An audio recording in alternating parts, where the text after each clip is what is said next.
பாருங்க. எப்பா எப்படியாச்சும் வாங்கலாம்ப்பா, மணிக்கணக்காக உட்காந்து அரைக்க தேவையில்லைல்ல. ஆட்டுக்குட்டிக்கு ஒரு ஆட்டு மிஷினால என்ன வேணாலும் செய்யலாம். ஆனால் கை பக்குவம் வரணும்ல, அது மனசுலேருந்து வரணும். பொதுவாக லைஃப்பில் நம்ம பண்ணுற வேலையை ரசித்து பண்ணணும்னு சொல்லுவாங்க. அதுக்கு பெரிய பிஸ்னஸ் மேனாக இருக்கணும்னு அவசியம் இல்லை. வெறும் இட்லி சுடுறதா கூட இருக்கலாம். முருகன் நம்ம கம்பெனிக்கு வந்ததுக்கு 15% ப்ராஃபிட் இன்க்ரீஸ் ஆயிருக்கு. சூப்பர்யா, சரியான வேலைக்காரையா நீ. நமக்கு அப்புறம் இந்த வீடும் நம்ம கடையும் அப்படியே போயிடுமோன்னு. அவன் எங்க போறான்? இங்க தான் திரும்பி வர போறான். இங்க தான் திரும்பி வர போறான். இங்க தான் திரும்பி வர போறான். தள்ளிக்கங்க.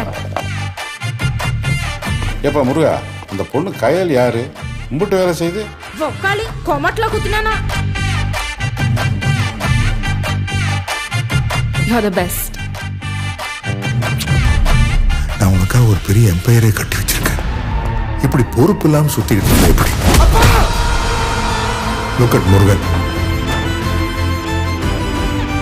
பெரிய மிஷிலின் ஸ்டார் ரெஸ்டாரண்ட், ஒரு டப்பா குடிசைக்கு. அது வெறும் கடையில் தம்பி, இந்த ஊரோட அடையாளம்.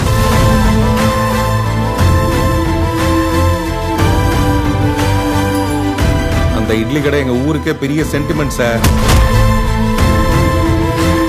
அவனை முழுசா அழிக்காம நான் இங்க வர மாட்டேன். வேண்டாம், எட்டனா பேர் அவங்க அப்பனோட இட்லி கிடைக்காக அவ சாகிறதுக்கு ரெடியா இருக்கா.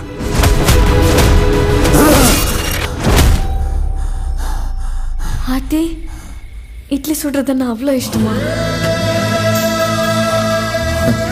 நான் என்னவோ இட்லி சுட தான் பிறந்த மாதிரியே எனக்குள்ள ஒரு நினைப்பு.